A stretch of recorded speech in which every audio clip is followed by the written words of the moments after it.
Meus irmãos, chegamos hoje na segunda parte do capítulo 3 da carta de Paulo aos Efésios. Queria que os irmãos abrissem Efésios capítulo 3. Nós vamos ler dos versos 14 até o verso 21. Antes disso, eu queria rapidamente relembrar os irmãos. Nós falamos no capítulo 3 mesmo ali, Paulo começa falando do verso 1, citando por esta causa, falando da causa de Cristo que ele tem falado, de tudo que Cristo fez, de tudo que Deus fez em Cristo. Lá no capítulo 1, das riquezas do que Deus fez, que ele tenta expressar de forma maravilhada o que Deus fez em Cristo. Depois ele fala no verso 2, vem falando da salvação pela graça. Paulo vem crescendo nessa compreensão. Ele fala da salvação dos gentios, que os gentios estavam incluídos desde sempre no plano da salvação, juntamente com os judeus, que ambos foram aproximados pelo sangue. E isso trouxe muita revolta para os judeus, que achavam que era só para eles. E Paulo vem falando, então, que Deus manifestou esse mistério, que é revelar o evangelho, que alcança todas essas pessoas que Deus mesmo já tinha chamado antes da fundação do mundo. E Paulo vem falando que ele é prisioneiro do Senhor. Nós tratamos um pouco sobre isso, como Paulo falando que na compreensão dele, ele não era um prisioneiro comum. Ele estava preso pela causa de Cristo, que Deus estava acima de tudo que estava acontecendo na vida dele. Por isso que isso trazia conforto ao coração dele, e não rebelião, e não injustiça, e não senso de que ele estava sendo esquecido por Deus, a ponto de ele pedir para os Efésios, falar assim, não se desfaleçam pela minha causa, não precisam ficar com dó de mim. Coitado de Paulo, está preso. Não, eu estou alegre, porque a causa é muito grande. E Paulo também vem falando para eles, não sintam-se ameaçados, amedrontados por eu estar preso, no sentido de que vai que a gente também é preso se continuar nesse caminho. Paulo está incentivando a eles. Meus irmãos, a causa de Cristo, ela é grandiosa, ela é acima do nosso bem-estar. E nós sabemos e lemos que por que Paulo tinha essa visão? Porque ele era naturalmente alguém diferente de nós. Nós vimos que não. O temperamento de Paulo é um temperamento de ficar abatido também, de ficar amedrontado. Quem de nós não se amedronta naturalmente diante de uma ofensa, diante de um perigo iminente? Mas Paulo desenvolvia uma confiança no caráter de Deus, a ponto dele falar no verso 8 do capítulo 3 que ele era o menor dos santos. Ele não era o menor do grupinho ali, ele era o menor de todos os santos. E também não era um chavão que Paulo usava, uma camiseta, eu sou menor dos santos, um adesivo. Isso estava cravado no coração dele. Muitas vezes nós gostamos de usar camisa, adesivo só pela graça, tudo, mas a nossa vida não expressa que é só pela graça. Nós ainda estamos tentando por obras. Mas essa verdade estava cravada no coração de Paulo. Eu sou o menor de todos os santos. Em outras ocasiões ele fala, eu sou o maior dos pecadores. Então essa convicção faz Paulo falar ali que tudo a graça foi concedida, foi pela graça. O ministério que Deus revelou a ele, nada veio dele, nada veio da especulação dele, nada veio da capacidade natural dele de compreender. Paulo acreditava todas as coisas à graça de Deus, ao poder do Espírito Santo. E tem que ser assim na nossa vida também. Não é que Paulo está falando assim, essa é a melhor forma, essa é a única forma de nós acreditarmos toda a glória ao que Deus nos deu em Cristo. Ele nos fortalece, Ele nos salva. A graça, meus irmãos, ela é do início ao fim. Nós somos salvos pela graça, estamos sendo santificados pela graça e seremos glorificados pela graça. Não é graça, obra, depois graça. É sempre a graça de Deus. E agora, no verso 14, ao nosso texto, eu queria ler primeiro esse texto do 14 ao 21 para nós termos uma visão do que Paulo está querendo dizer e aprender algumas lições práticas, se Deus assim permitir, com esse texto. Façamos a leitura. Verso 14 de Efésios 3.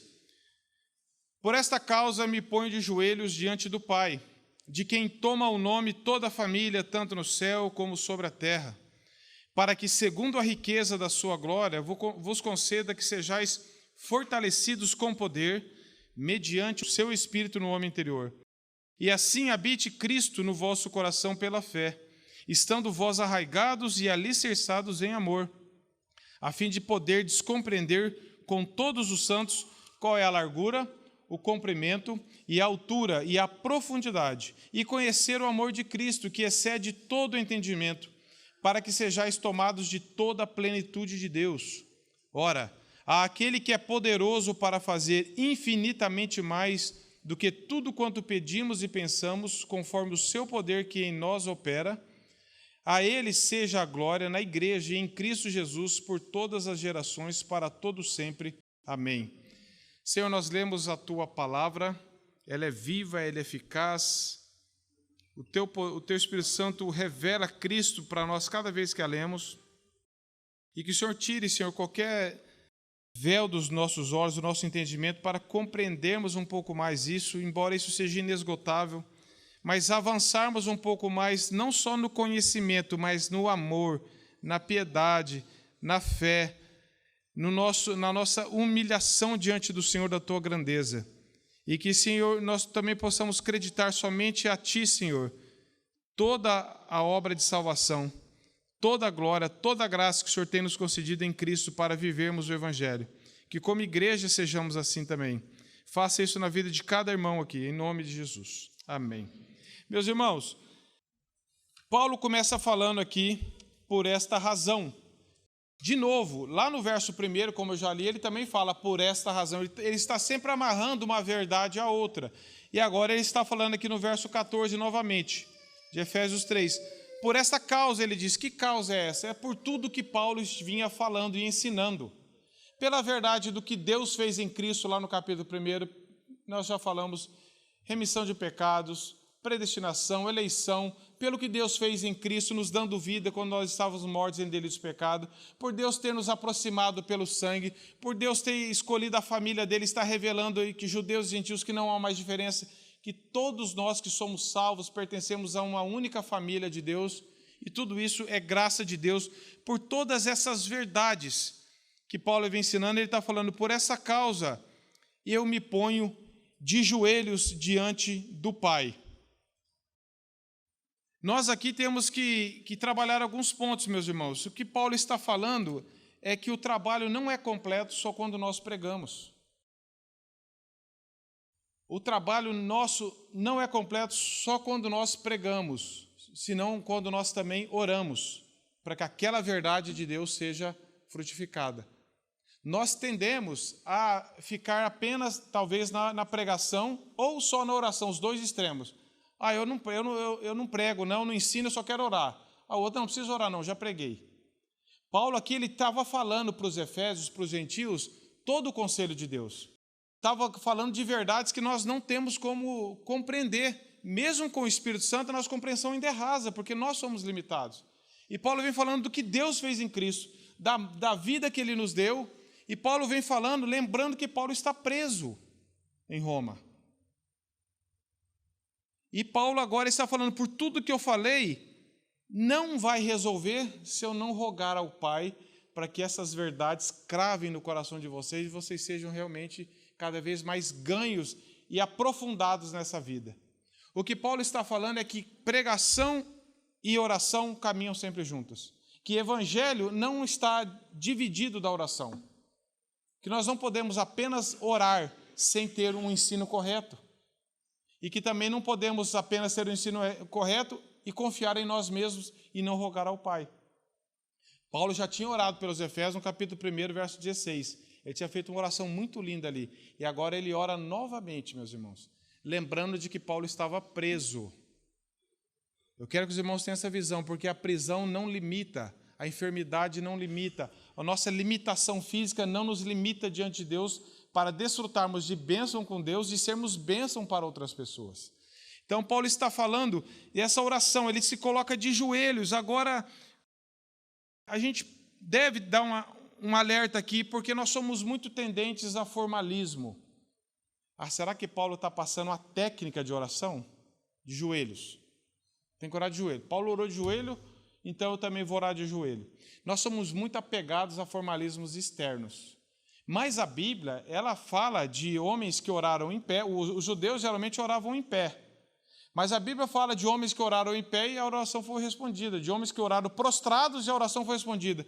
E até de Jonas, que orou dentro de um ventre do grande peixe e a oração foi respondida. Nós queremos descobrir a técnica. Nós nos apegamos muito ao exterior. O Gabriel já leu aquele texto de Mateus que fala que não é que então se eu orar de joelho está errado, não é? É a motivação do coração. Se eu quero ser visto pelas pessoas, eu posso estar em pé, posso estar prostrado, posso estar de alguma forma. Não é a forma com que nós oramos, é a atitude de um coração quebrantado, contrito, temente a Deus. Agora, se o meu coração está correto diante de Deus, o meu exterior vai apresentar uma atitude reverente para com Deus. Grandes homens de Deus falaram assim que é uma afronta diante de Deus, nós queremos orar também de forma totalmente irreverente. Como se nós estivéssemos diante de uma pessoa qualquer, usando palavras com pessoas qualquer. Mas o que Deus quer nos levar, meus irmãos, muitas vezes nós temos que literalmente dobrar os joelhos, e não tem nada de errado nisso. Mas não quer dizer que toda vez que eu dobro o joelho, eu estou fazendo uma oração sincera. Eu posso estar sendo um grande hipócrita, até mesmo sozinho no meu quarto. Diante de Deus, falo, Senhor, eu estou aqui de joelho. Por exemplo, grandes homens de Deus, John Knox, um reformador escocês, ele era conhecido como joelhos de camelo. De tanto que ele orava, os joelhos dele tinham calos. Mas não era ele que ficava falando para os outros, o meu joelho é... Isso era reconhecido, mas esse homem foi usado. E a rainha da Inglaterra, ela temia mais a oração de John Knox do que um exército de 10 mil homens.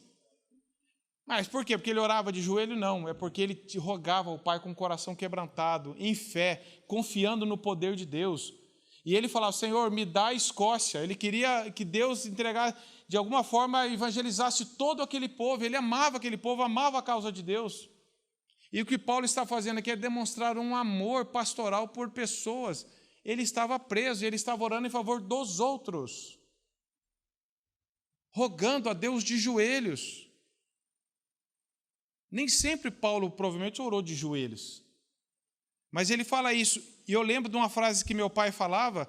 Ele falou assim, se você quer conhecer a teologia de uma igreja, de um povo, escute as orações que eles fazem e os cânticos que eles cantam. A verdade é que ele tinha aprendido com outros homens de Deus. O teor das nossas orações revela a nossa teologia e o que nós cantamos também. John Stott diz assim, uma das melhores maneiras de descobrir as principais ansiedades e ambições do crente é analisar o conteúdo das suas orações e a intensidade com que as faz. Ele diz assim, todos nós oramos acerca do que nos preocupa e, evidentemente, não nos importamos com assuntos que não incluímos em nossas orações. A oração expressa um desejo. Repare naquilo que você mais ora, por quem você mais ora, expressa o amor e a reverência que você tem. E Paulo aqui está orando, meus irmãos, ele estava preso, eu gosto de repetir isso, mas ele não estava orando, Senhor, me liberta, Senhor, manda alguém que vai vir aqui comigo, ninguém. Paulo estava orando em favor de outras pessoas, porque Paulo não estava preso, fisicamente estava preso, mas o seu coração estava livre para orar por outras pessoas.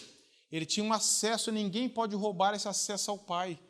Nenhuma prisão, nenhuma cadeia, nenhuma enfermidade pode roubar esse acesso que nós temos direto ao Pai, em rogar, porque Paulo rogava a Deus, o Pai de nosso Senhor Jesus Cristo, pelo poder do Espírito Santo.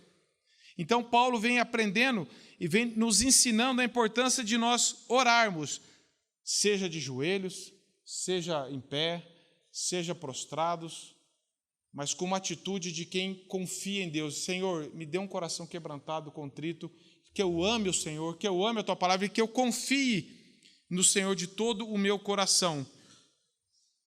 Paulo, então, ele está orando dessa forma. Ele diz, por esta causa me ponho de joelhos diante do Pai. E ele diz, de quem toma o nome toda a família, tanto no céu como na terra. Aqui Paulo está falando, toda a família, ele está falando da família da fé. Tanto a igreja triunfante, que já está com Cristo, tanto a igreja militante, que somos nós, pertencemos a uma única igreja e todos nós estamos representados e ganhos pelo Cristo, pelo nome de Cristo. Nós carregamos o nome de Cristo. Por isso que ele está falando, tanto no céu quanto na terra, Deus tem uma igreja só, um povo só. É isso que Paulo está falando aqui. Essas convicções, meus irmãos, é que sustentam as orações de Paulo. A base da oração de Paulo que nós vamos ver é o que ele estava ensinando para o povo. Paulo não fechou o olho e falou, deixa eu ver por quem que eu vou orar, como que eu vou orar, e ficar falando palavras aleatórias. Por isso que nós aprendemos muito a orar, orando as orações da Bíblia. Se nós lermos, tem várias orações na Bíblia, as de Paulo, de Daniel, de Esdras, de Neemias. Quando nós vemos o teor dessas orações, nós vemos como elas são bíblicas, como elas expressam desejos bíblicos para a glória de Deus, falando do poder de Deus, da grandeza de Deus.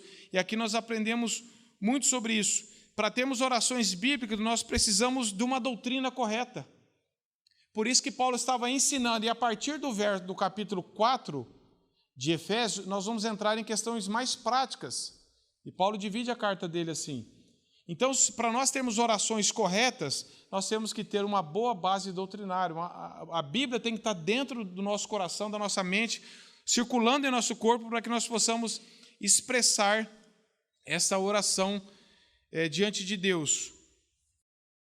E aqui nós vemos que nós não podemos ficar nem com formalismo, nem com a negligência, nem com tom de voz. Spurgeon, até num livro dele que eu estava lendo, ele combate, ele diz assim: alguns têm tentado imitar a unção na oração por meios de entonação, gemidos que não são naturais, viram os olhos, franzem a testa, se faz um ar de piedade, levanta a mão, tenta fazer alguma manifestação externa de piedade. Mas Isaías mesmo, nós já lemos que o profeta Isaías falou assim: esse povo se aproxima de mim com os lábios, falam palavras bonitas, mas o coração está distante de mim, eu abomino isso.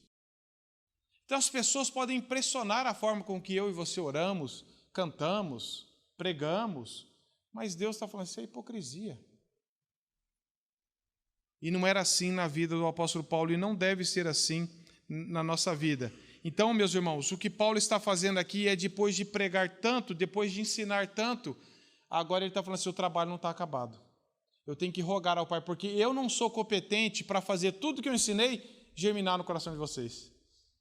Por mais que o apóstolo Paulo tenha falado de grandes verdades insondáveis, ele diz insondáveis riquezas de Cristo. Insondáveis é que não dá para medir, não dá para sondar. Quanto mais você cava, mais fundo fica, e mais você vê que não tem fim. E ele falou assim, a única forma disso se tornar realidade é orar o Espírito Santo, é clamar, falar, Senhor, é que essas insondáveis riquezas sejam uma realidade na minha vida e na vida de todos os irmãos.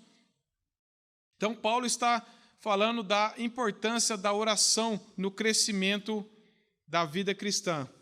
Paulo fala aqui no verso 16, ele diz essa importância da oração. Mesmo preso, Martin Lloyd-Jones diz assim, o inimigo, meus irmãos, pode confiná-lo numa cela. Muitos cristãos foram presos, a exemplo desses homens de Deus, martirizados, presos. Pode meter ferrolhos e trancas nas portas, pode algemá-los, pode colocar cristãos atrás de grades, pode enclausulá-los fisicamente. Entretanto, nunca pode obstruir o caminho do coração do crente mais humilde à oração diante de Deus. E ele diz assim, mesmo que alguém possa costurar os seus lábios, que você não possa falar audivelmente, você pode orar a Deus no seu espírito. Por isso que a oração é um ministério de todos nós. Paulo estava exercendo um ministério fantástico dentro da prisão. Como? Orando para aqueles que estavam livres. Isso fala demais para nós, que estamos livres e não oramos pelas pessoas. Paulo estava verdadeiramente livre, porque ele estava fisicamente preso, mas livre em Deus para orar pelas pessoas. E nós que gozamos de liberdade, nós estamos tão aprisionados com o nosso individualismo, egoísmo, bem-estar, conforto, que não oramos. Quem está preso, Paulo ou nós? Que estamos, e quando oramos, oramos tanto só para nós mesmos, para mim. E Paulo está jorrando aquilo para fora, para que o Evangelho e tudo que foi falado, para que alcance essas pessoas, para que eles sejam fortalecidos, para que eles sejam cada vez mais amadurecidos na vida cristã. Muitas vezes, meus irmãos, nós, por incrível que pareça, nós achamos que, como cristãos, o nosso dever é só vir à reunião. Mesmo assim, nós somos negligentes com relação a isso, confessemos. Mas nós achamos que é só vir. O dia que eu não venho na reunião, eu não tenho, como cristão, eu sou inútil. Por exemplo, se eu estiver enfermo em casa, se eu estiver em algum lugar. Nós temos que entender que o nosso acesso a Deus não depende da reunião da igreja. aqui é um meio de graça que é inegociável para nós. Nós vamos ver no texto como Paulo fala isso. Mas o alerta para nós é que Paulo estava sozinho, aprisionado e desfrutando, sendo bênção para outras pessoas. Você pode e eu posso orar por muitas pessoas quando nós não estamos diante deles, seja por qual motivo for.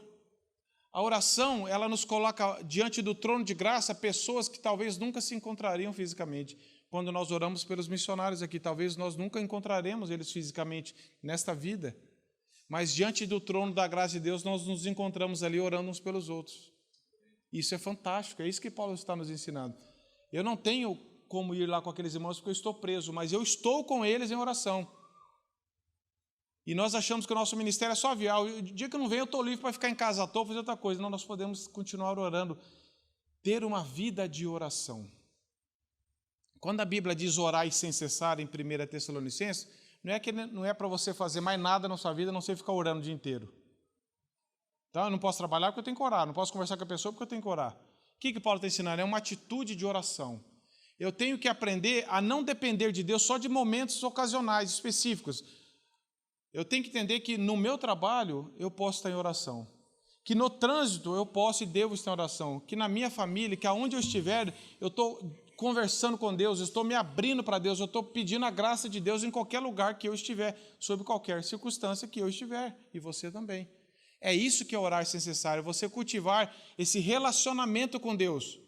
Pense se nós vivemos na presença de Deus, nós cremos nisso. Aí você está passando por ansiedades, por problemas, por dificuldades ali no seu dia, casos pontuais, e você fala, não, eu só vou encontrar com Deus 10 horas da noite, então deixa eu para orar depois. Por que você não pode orar naquele momento? Por que você não pode elevar a Deus ali? Talvez só você e Deus. Fala, Senhor, me ajuda nesse momento, eu estou ansioso, estou preocupado, estou duvidando, estou sendo tentado. Por que você vai largar só para momentos pontuais se você pode cultivar esse comunhão com Deus todos os dias, todos os momentos da sua vida? E claro que nós temos os nossos momentos específicos também. Então, Paulo estava sendo muito ativo na prisão. E nós também devemos aprender com ele, meus irmãos, essa verdade. E Paulo diz aqui, verso 6, qual que é o conteúdo? Porque nós sabemos que nós temos que orar. É um mandamento bíblico, a Bíblia diz orar sem cessar. Mas nós não sabemos orar. Só que Deus nos ensina a orar. O que os discípulos pediram para Jesus lá em Lucas 11? Senhor? Eles não falaram, Senhor, ensina a pregar, ensina a visitar, Senhor, ensina-nos a orar. Porque nós não sabemos orar como convém. Tiago já condena isso. Vocês pedem e não recebem, vocês pedem mal. Vocês estão pedindo coisa para gastar para vocês mesmos. E aqui, nesse modelo de oração, nós aprendemos um conteúdo tão sublime, meus irmãos, de oração, que nós ficamos impactados. Não tem como nós nos apropriarmos de pouca coisa disso. Não, é tão profundo que eu fiquei pensando, Senhor, será que algum dia eu já orei alguma coisa nesse sentido? Será que eu já me preocupei com essas verdades como Paulo preocupou? E Paulo diz assim, eu tenho orado diante do Pai. E o verso 16, para que ele orou? Para que, segundo a riqueza da sua glória, veja como Paulo se coloca humilde diante de Deus. Não é segundo o que eu espero, segundo o que eu preciso, segundo o que eu determino, segundo essa bagunça que está hoje de oração, confissão positiva, determinismo. Esquece isso. Isso é mentira. Paulo está orando quebrantado segundo a riqueza da sua glória. Sempre quando Paulo se dirige a Deus, ele fala assim, segundo o seu beneplácito. Ele vai explicar a eleição no capítulo 1, foi segundo a sua boa vontade. Foi segundo o seu poder que opera em nós. Foi de acordo com a sua vontade soberana. E Paulo aqui está orando, para que segundo a riqueza da sua graça, da sua glória, e ele já disse que essa riqueza é insondável, é inesgotável, ele não disse só aqui em Efésios, ele diz em outras passagens também. Para que segundo a riqueza da sua glória, ele vos conceda. Ou seja, vocês não têm direito a nada, e vocês não vão conseguir isso de outra forma, a não ser que Deus conceda para vocês. Não exija. Não fica achando que Deus vai dar porque vocês merecem, porque ninguém merece. Se Deus não nos der, não nos conceder, e concessão é igual a graça, graça é concessão, não é mérito. para que Deus vos conceda. Para quê? Aí que vem? Qual que é a finalidade que Paulo estava orando? Primeira coisa, Paulo não ora. Vamos aprender pelo que Paulo não ora um pouquinho. Paulo não orou pedindo que as circunstâncias mudassem. Eu vou orar segundo a riqueza de Deus para que a situação mude para vocês, para que eu seja liberto em breve, para que de alguma forma aqui tudo mude e tudo dê bem na vida de vocês. Não, Paulo não orou nesse sentido. Paulo não fez confissão positiva, já falei, não determinou, porque quem é o homem para determinar algo para Deus? Esses dias eu usei um exemplo que é bem simples. Eu estava conversando com alguns irmãos no discipulado e eu falei assim, irmãos, pense se você chegar para o homem hoje, considerado o homem mais rico do mundo. Financeiramente ele é imbatível e você fala, rapaz, eu vou dar uma dica de como ganhar dinheiro para esse cara. E você for da casa e fala, eu quero te dar uma dica de como ganhar dinheiro. Você vai falar, rapaz, quem sou eu para falar para o Elon Musk, deve ser ele, como ganhar dinheiro? E agora, muitas vezes, nós estamos querendo ensinar Deus a agir. Ensinar Deus a fazer as coisas. Senhor, qual que é a melhor forma? É assim, seria melhor assim. Por que o Senhor não faz assim? Sendo que Deus é o Deus governador do universo, e todos nós somos criaturas miseráveis diante dele, mas muitas vezes, em oração, nós tendemos sutilmente a querer dar um conselho para Deus. E quando Jó tentou fazer isso, lá no capítulo, se não me engano, 38 a 41 de Jó, 39, Deus faz um vestibular para Jó ali de perguntas. Falou, então tá bom, Jó, vamos ver aqui. Onde você estava quando eu criei o mundo? Acabou, não precisa responder mais nenhuma. Tenta responder uma pergunta. Eu já tentei. Só para me sentir mais humilhado que eu devo. E Deus vai falando, Jó, quem falou para o mar vir até aqui? Quem falou para a estrela? Quem falou para tudo? Ou seja, não dá para fazer. E é diante desse Deus que Paulo estava orando. E é diante desse Deus que nós vivemos. E muitas vezes nós ficamos brigando com Deus pela nossa vontade. E Paulo está falando assim, eu espero que Ele conceda para vocês o quê? Não é dinheiro, não é riqueza, não é bem-estar, não é que tudo é certo. Nós podemos orar pelo bem-estar uns dos outros, por cura, nós sabemos disso. Mas o coração de Paulo, isso não era o principal. O que adianta nós orarmos para alguém ser liberto da prisão e continuar perdido? Ser liberto de algum vício e continuar perdido? Então Paulo ele não ora sobre essas coisas. Ele não ora nem sobre por ele mesmo. Senhor, me tira daqui. Eu não aguento mais, eu preciso lá, uma causa é justa, eu preciso estar com esses irmãos presencialmente. Claro que ele queria. Seria errado Paulo orar, Senhor, se for da tua vontade, me liberta daqui? Claro que não. Mas o coração dele estava tão aprofundado em Cristo que o teor da oração dele, ele fala sobre como se ele estivesse subindo 4 degraus: força, amor, compreensão e plenitude. Ele fala assim, verso 16, para que segundo a riqueza da sua glória, vos conceda que sejais fortalecidos com poder, mediante o seu espírito no homem interior. Paulo está falando para cristãos que eles sejam fortalecidos. Ou seja, para que mediante o Espírito Santo, para que mediante todas essas verdades, eles estejam cada vez mais fortes em Cristo para suportar perseguições, adversidades, para crescer em santidade, para amar mais a Deus, para amar mais uns aos outros, visto que eles eram inimigos, judeus e gentios, agora estão unidos. Paulo está falando assim, para que vocês sejam fortalecidos com poder, mediante o Espírito Santo, não é por força, não é por esforço, não é por capacidade deles. Esse fortalecimento vai ser por causa do Espírito Santo que atua em vocês, para que, mediante o seu Espírito, no homem interior. O que é esse homem interior? Os escritores falam, é a nossa alma, a nossa mente, é o nosso coração, para que lá no íntimo, Deus fortaleça todo o nosso ser, para que nós possamos crer de fato, entregar toda a nossa vida, amar o Senhor mais de todo o nosso coração e ser fortalecido no Evangelho, estarmos mais agarrados a essa promessa, essa graça de Deus, não sermos cristãos superficiais, não sermos cristãos rasos no Evangelho, não sermos pessoas que por pouca coisa já balançam, já duvidam, já estremecem. Naturalmente nós somos assim. Mas Paulo está orando, eu oro para que vocês, pelo poder do Espírito Santo, sejam cada vez mais fortes, sejam mais alicerçados, ele vai falar isso, mais arraigados no Evangelho. Não sejam cristãos rasos na fé, que apenas saibam coisas intelectualmente, mas não creem.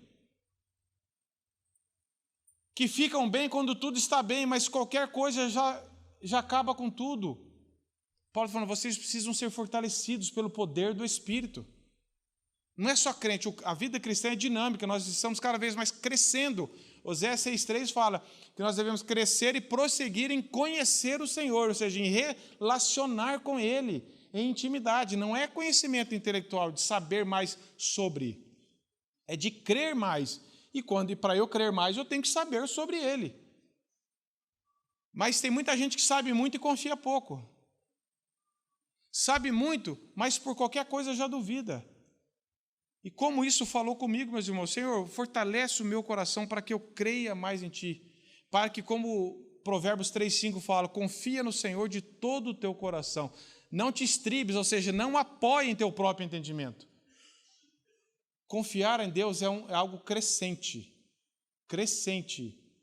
Quanto mais eu relaciono com Deus, mais eu vejo o caráter perfeito dele, os atributos dele, mais eu vou crescendo em confiança, mais eu vou estar sendo fortalecido nesse relacionamento com ele. É isso que Paulo está pedindo para eles, lá no íntimo.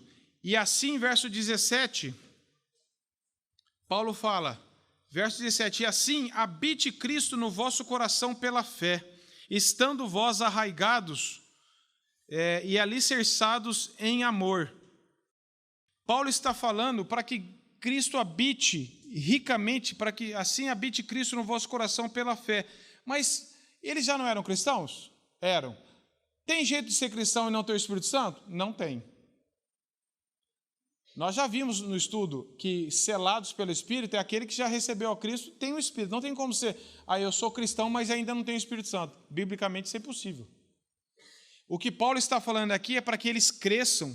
E como a Bíblia fala, enchei-vos do Espírito, está cada vez mais dependendo do Espírito, cheios dele, para que assim habite Cristo cada vez mais forte no seu coração, cada vez mais vocês amem mais a Deus, creiam mais em Cristo, pela fé que Ele mesmo nos deu, pela fé no Evangelho, pela fé na pessoa de Cristo, na obra dele, conhecendo, caminhando mais profundamente nesse relacionamento com Ele, estando vós arraigados e alicerçados. Ele usa duas expressões, uma aqui de uma árvore. Como que uma árvore está cada vez mais firme? Quando as raízes dela estão cada vez mais aprofundadas. E como que um alicerce está cada vez mais firme? Quando o fundamento dele está cada vez mais forte, mais sedimentado. Por isso que Paulo fala arraigados, ou seja, com as raízes cada vez mais em Cristo, no Evangelho, e alicerçados como edifício de Deus que ele falou no passado, na última passagem, para que nós cresçamos nos aprofundando o nosso relacionamento com Cristo, colocando essas nossas raízes em Deus,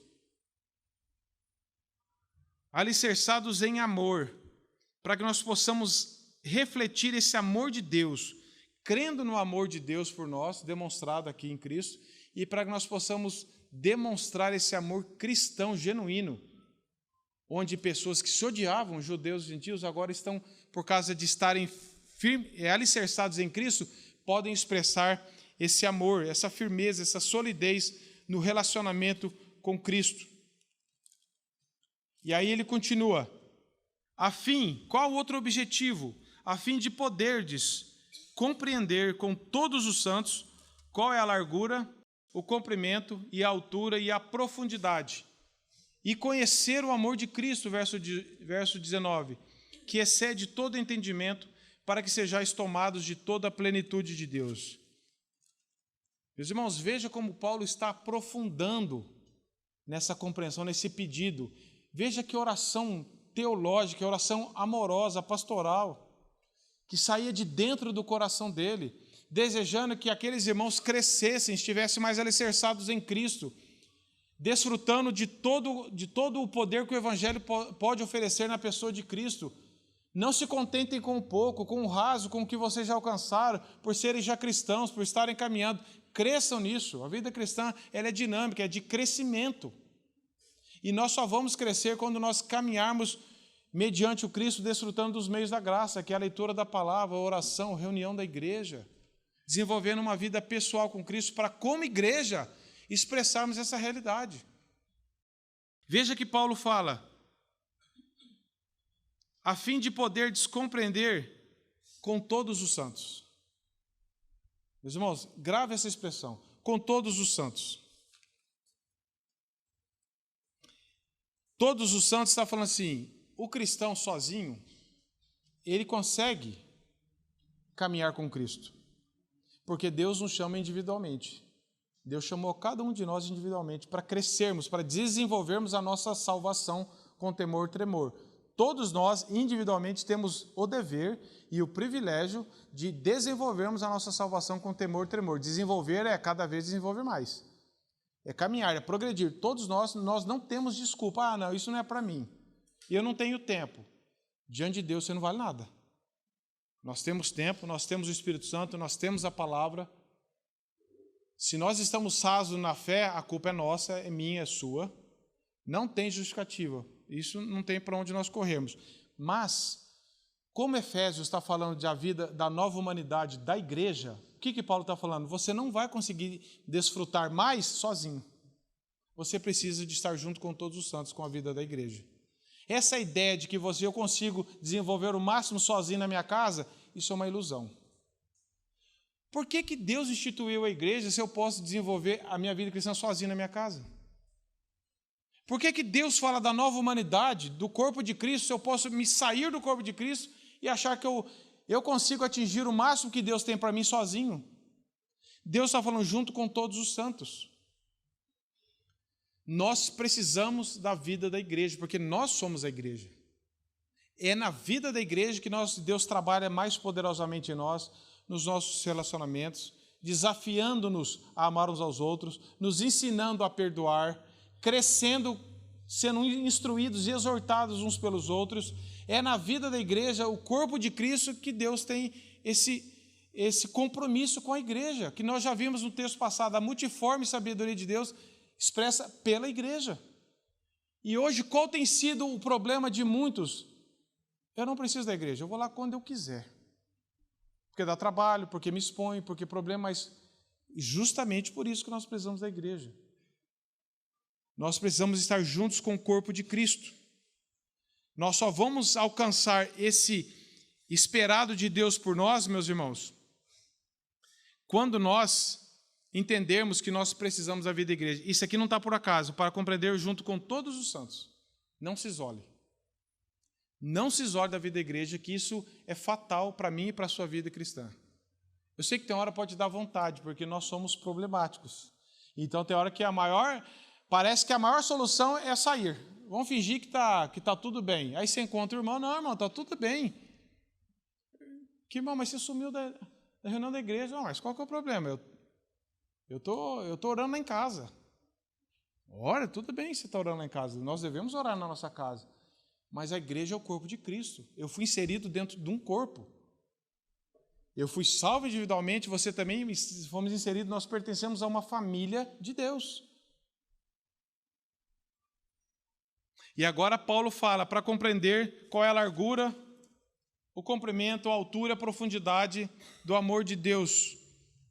Dá para compreender o amor de Deus, meus irmãos? Não dá. Isso aqui é uma linguagem de nós tentarmos entender que é infinito. Não dá para medir a largura, o comprimento, a profundidade. Se nós formos ler lá em Romanos, abrem em Romanos 8:37, meus irmãos.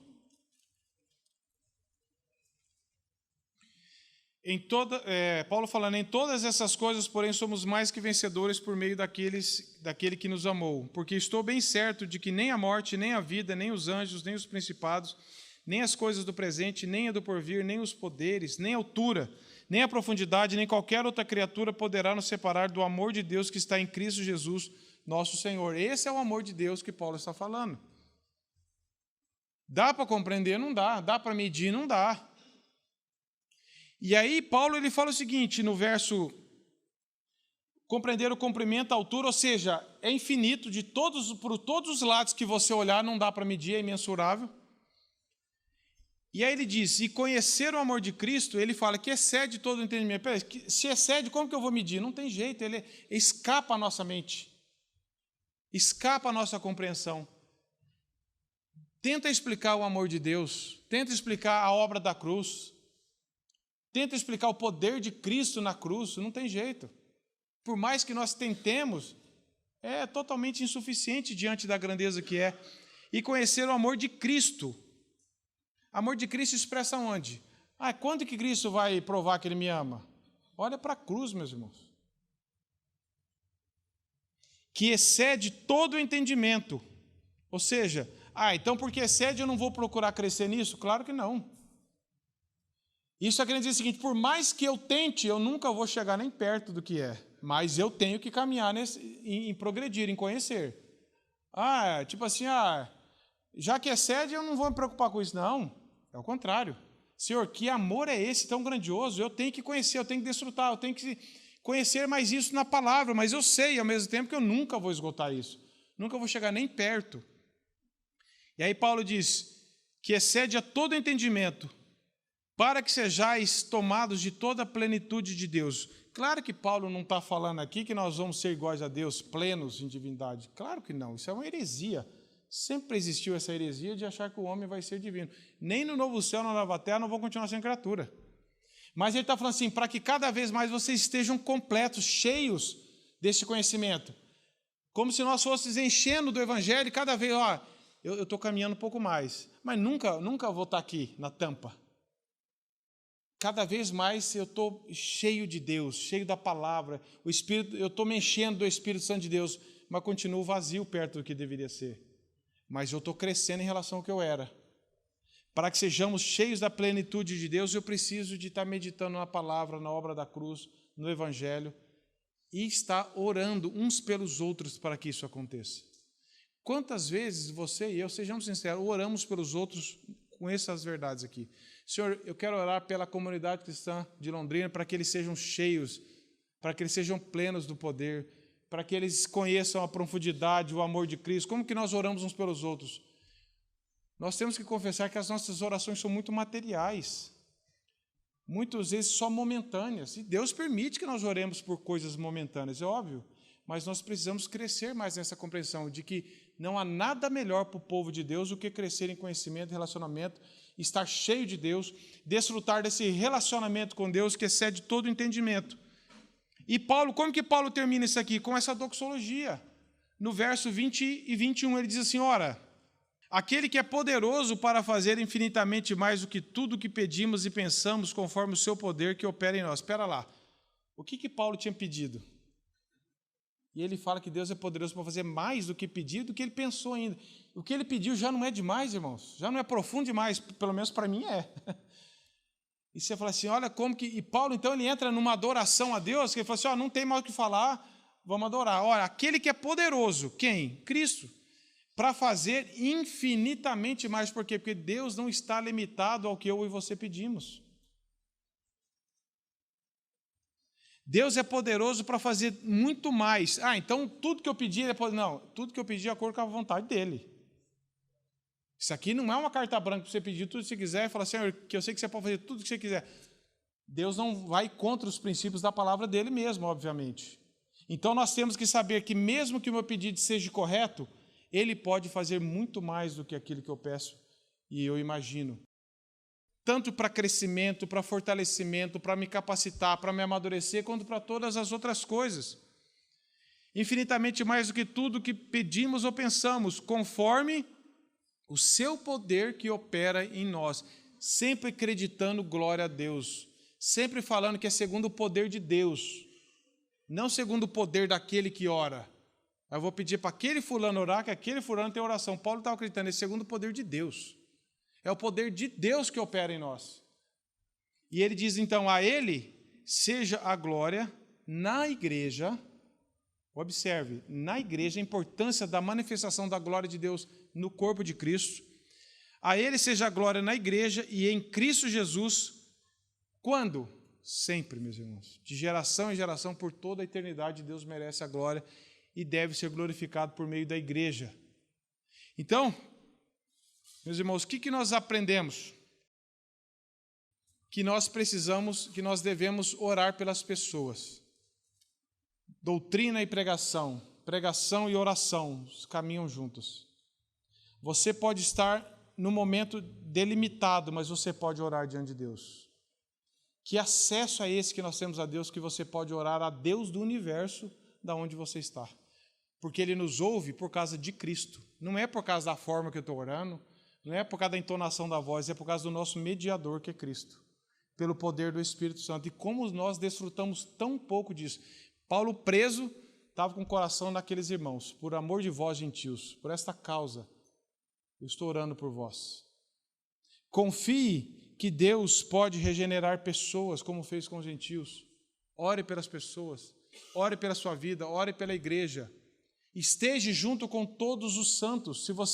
Se para você isso é estranho, peça que Deus regenere o seu coração e te salve individualmente e te inclua nessa família que é o corpo de Cristo, para que junto com todos aqueles que amam o Senhor, cresçam alicerçados e arraigados em Cristo. Desenvolva essa salvação com temor e com tremor, conhecendo o amor de Cristo, que é imensurável, mas que nós devemos caminhar nele e que nada pode nos separar, para que nós, fazendo parte da igreja, possamos dar toda a glória a Deus por todas as gerações. Que Deus nos abençoe.